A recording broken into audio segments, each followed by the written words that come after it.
Você já passou em algum momento por aquela situação de querer começar a investir em alguma coisa, porque você vê que está todo mundo investindo, menos você, porque você não entende as palavras que estão escritas no raio da corretora ou do banco digital? Pois bem, minha filha, eu já passei por isso, eu sei como que é difícil você encontrar um investimento e descobrir o que aquilo quer dizer, o que aquelas palavras estranhas querem dizer. Então, no vídeo de hoje, ele foi feito sob medida, como um glossário para a senhora aprender a entender o que são algumas palavras aí dos investimentos, principalmente pensando em títulos públicos como o Tesouro Direto e alguns outros da renda fixa, também pensando em títulos privados. Então, pega papel e caneta que eu te conto depois da vinheta.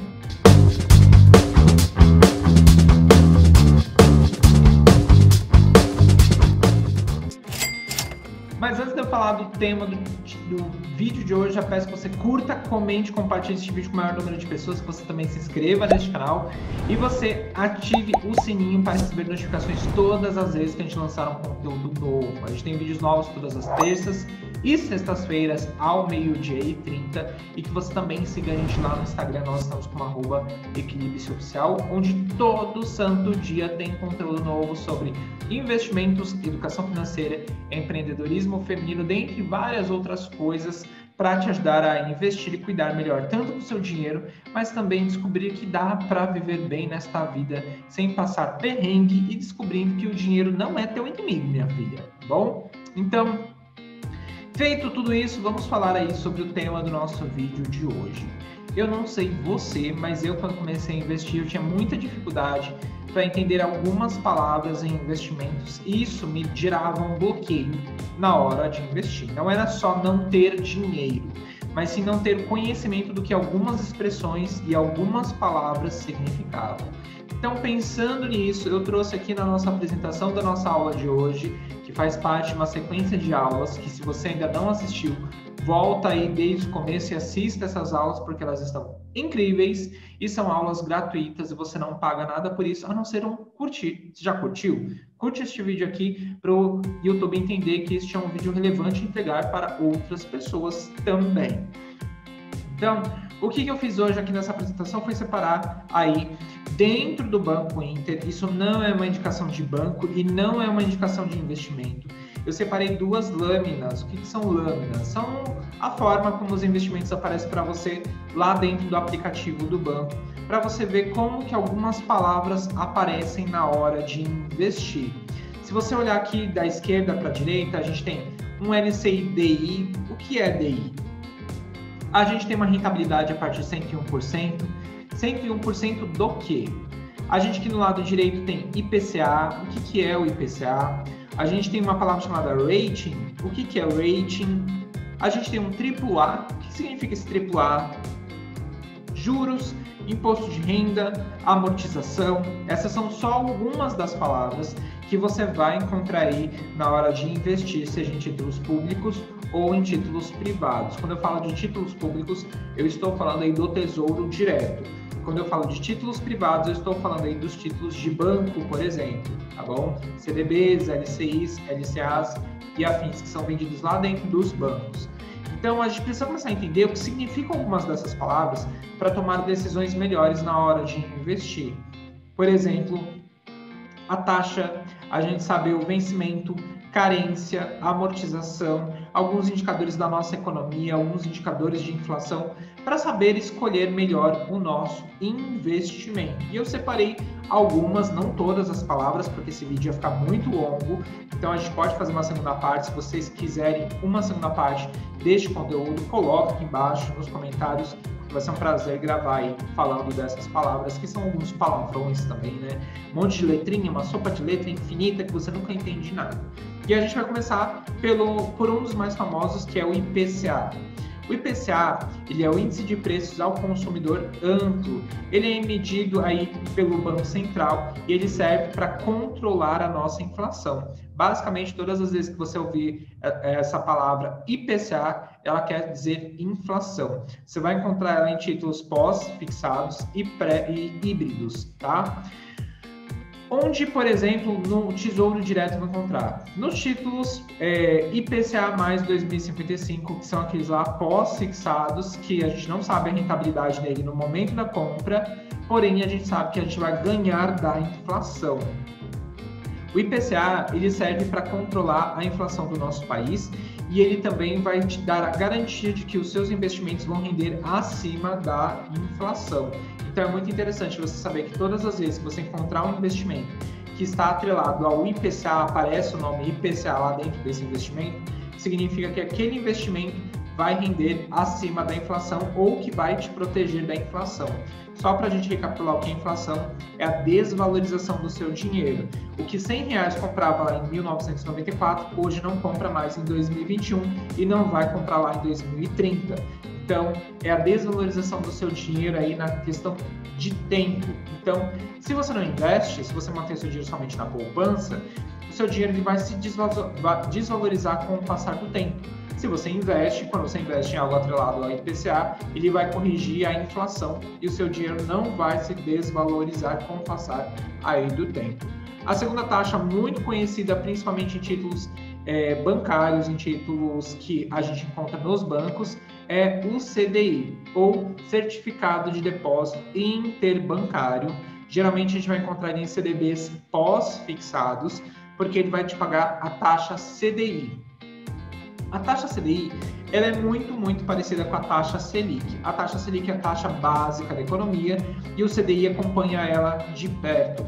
Então não vai ser estranho se você achar um investimento que paga 108% do CDI, 100% do CDI, 120% do CDI, 200% do CDI, significa que ele vai pagar a taxa CDI mais um excedente, que é essa diferença aí do 100%. Então, por exemplo, se você achar um título que, digamos que hoje o CDI esteja em 4%, e você acha um título que vai te pagar, digamos que 150% do CDI, você vai receber 100%, que são 4, mais 50%, que vai dar aí 2. Então, 4 mais 2, 6. Significa que 150% do CDI vai te pagar uma rentabilidade de 6% sobre o que você está investindo. E esse cálculo vale para qualquer outro valor, qualquer outro percentual que você acha de CDI. 110, 120, 200, 300% do CDI. Sempre prestando atenção onde você está comprando esse investimento, quem que é o emissor do título, lembrando que todas as vezes que eu estou investindo, estou emprestando dinheiro para alguém e eu preciso saber se esse alguém vai ser capaz de pagar aquele valor que eu estou emprestando, certo? Também não é muito difícil a gente encontrar uma outra nomenclatura de CDI, que é a taxa DI, que basicamente é a mesma coisa, tá? O acrônimo DI significa Depósito Interbancário. Isso quer dizer que a taxa nasce da soma dos empréstimos que os bancos fazem entre si diariamente para manter seus respectivos fluxos de caixa no azul. Ou seja, os bancos emprestam dinheiro um para os outros através dessa taxa DI. A taxa DI também é conhecida como o CDI que a gente falou anteriormente, o Certificado de Depósito Interbancário. É uma outra forma de se referir a ela. Então você pode comprar investimentos que vão render 100 e poucos por cento do CDI ou taxa DI, como lá no começo agora desse vídeo que eu mostrei lá para você, um LCI, DI, significa que é uma letra de crédito imobiliário, DI, né, de depósito interbancário. Em seguida, nós temos o spread. O que é o spread, né? Ele refere-se à diferença entre o preço de compra e venda de uma ação, título ou transação monetária. Analogamente falando, quando o banco empresta dinheiro a alguém, ele cobra uma taxa pelo empréstimo, quando a pessoa pega empréstimo com o banco. Uma taxa que será certamente superior à taxa de captação. Para o banco emprestar dinheiro, ele precisa captar. E para ele captar dinheiro, para ele pegar dinheiro no mercado, ele precisa oferecer uma taxa para as pessoas em forma de investimento. Então, digamos que a Maria vai lá e faz um investimento no banco que vai retornar para ela 8% ao ano. E o João vai lá nesse mesmo banco e pega um empréstimo. O banco não vai emprestar para o João um empréstimo a 8%, que foi o valor que ele comprou esse dinheiro aí da Maria. Ele vai cobrar do João 10%, por exemplo. Então, quando o João pagar para o banco 10%, o banco vai ficar com 2% e os 8% aí da valorização do dinheiro vai ser devolvido aí para a Maria que investiu no banco. É por isso que a gente fala que uma taxa que será certamente superior à taxa de captação. Então, esse é o spread, a diferença do valor do dinheiro que se é emprestado e do valor que se está emprestando.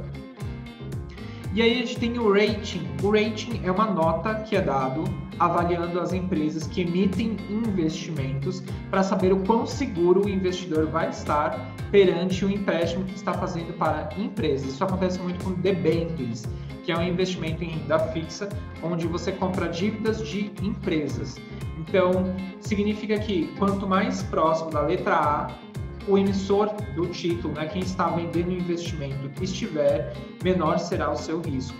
Em compensação, quanto mais próximos aqui dessa tabela que eu coloquei para vocês, D, maior vai ser o risco de quem está emprestando o dinheiro, porque pode ser que o emissor, quem está vendendo a dívida para o investidor, não seja um bom pagador. Então, a Moody's e o S&P, eles medem para saber qual que é as empresas que melhor pagam os seus investidores, aí pagam os empréstimos que pegam dos investidores. Isso é muito importante na hora de você pegar o seu dinheiro e colocar numa debenture, por exemplo, para você colocar num lugar que a pessoa realmente te pague. Então a gente tem que olhar lá, se você voltar aqui no começo do nosso vídeo, tinha um AAA. Significa que aquele emissor ele tem uma nota muito boa, é o que a gente chama de prime, ou seja, ele é muito bem visto no mercado financeiro, ele paga muito bem as suas dívidas, então ele entra nessa classificação AAA. Isso acontecia muito nas escolas, da gente dar notas de A a E, A+, A-, B+, B-. É a mesma coisa, a mesma lógica, só que para empresas. Então, sempre avalie. Quanto mais As positivos uma empresa tem, melhor é para você emprestar o seu dinheiro. Quanto mais a empresa vai se aproximando aí da letra B, letra C, letra D, fique esperto e presta atenção. A gente tem um outro indicador muito interessante. Alguns investimentos você vai encontrar o IPCA, Índice de Preços ao Consumidor Amplo, mas você também pode encontrar o IGPM. O IGPM, ele é o Índice Geral de Preços do Mercado, ele é medido aí pela Fundação Getúlio Vargas desde 1940. Então, ele é um dos principais indicadores da inflação no Brasil. Geralmente, eles estão atrelados aí aos contratos de aluguel de imóveis. Se você mora de aluguel, pega lá o seu contrato que você vai ver que o reajuste do valor do aluguel está atrelado ao IGPM. Então, ele mede, por exemplo, os preços que vão desde bens industriais, matérias-primas, até produtos ligados ao consumidor final.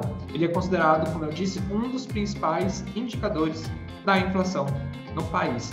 Então, às vezes, você vai achar alguns investimentos pós-fixados atrelados ao IPCA ou ao IGPM. Não é muito fácil de você encontrar, Eu, pelo menos, não vejo com muita frequência, mas existem investimentos pós-fixados aí atrelados ao IGPM, tá bom?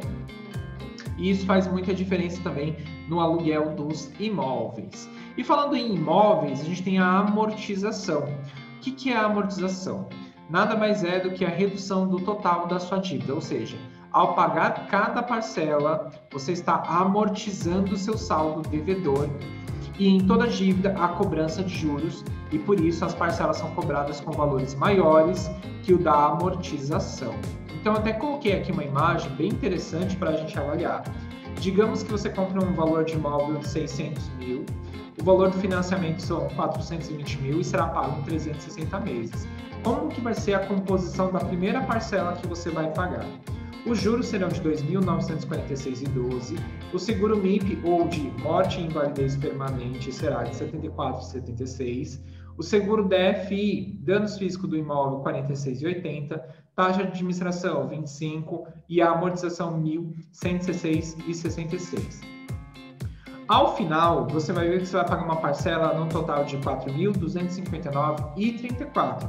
Mas o que você realmente está conseguindo saldar da sua dívida são R$ 1.166,66. É por isso que fica tão difícil as pessoas pagarem seus financiamentos.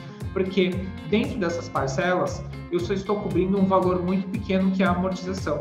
Toda essa diferença aí são os juros, e eles são muito altos. E para quem pega financiamento, ele acaba se tornando mais caro. Hoje, no momento que eu estou gravando esse vídeo, a taxa Selic aumentou, ela foi para 4,50% ao ano. Isso faz com que alguns juros de dívidas de financiamento se tornem mais caras também. Então é interessante você saber o valor que você está pagando de parcela e o valor que está sendo amortizado do seu saldo devedor. É isso que significa a amortização. Voltando em investimentos, a gente tem uma outra palavrinha chamada carência. Carências vão ser muito encontradas em investimentos como LCIs e LCAs.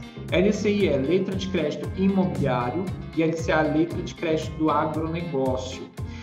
Nas letras de crédito imobiliário está emprestando dinheiro para investimentos de lastro imobiliário e no LCA para o agronegócio. Só que, como você está emprestando esse dinheiro e alguém está pegando esse dinheiro emprestado, você precisa, às vezes, esperar um tempo mínimo para poder reaver o seu dinheiro caso você precise. Isso é chamado de carência. Algumas LCIs e LCAs têm carência de 90 dias, outros de 12 meses, de 36 meses. Então, se você tem um nome para o seu dinheiro investido, por exemplo, uma meta, uma reserva de emergência, presta bastante atenção se o investimento que você está contratando tem carência mínima. Isso pode ser um problema para você. Se você colocar seu dinheiro numa reserva de emergência, por exemplo, numa LCI que tem carência de 90 dias, e acontecer alguma coisa e você precisar reaver o seu dinheiro antes, você não vai conseguir. Você vai ter que esperar pelo menos os 90 dias para reaver o seu investimento, poder vender e ter o seu dinheiro de volta. É diferente dos títulos públicos que você consegue vender o investimento hoje e amanhã ele retorna para sua conta bancária. Nos investimentos como LCI e LCA não tem isso, você tem que esperar a carência, se tiver a carência lá atrelada ao investimento, tá bom? Eu espero que você tenha entendido o que eu quis dizer nesse vídeo, que você curta, comente, compartilhe e coloca aqui embaixo nos comentários quais são as outras palavras que você gostaria de saber, o que significam e onde se aplica nos investimentos, que eu vou ter um prazer imenso de gravar para a senhora, tá bom? Um beijo, obrigado por assistir, tchau, tchau!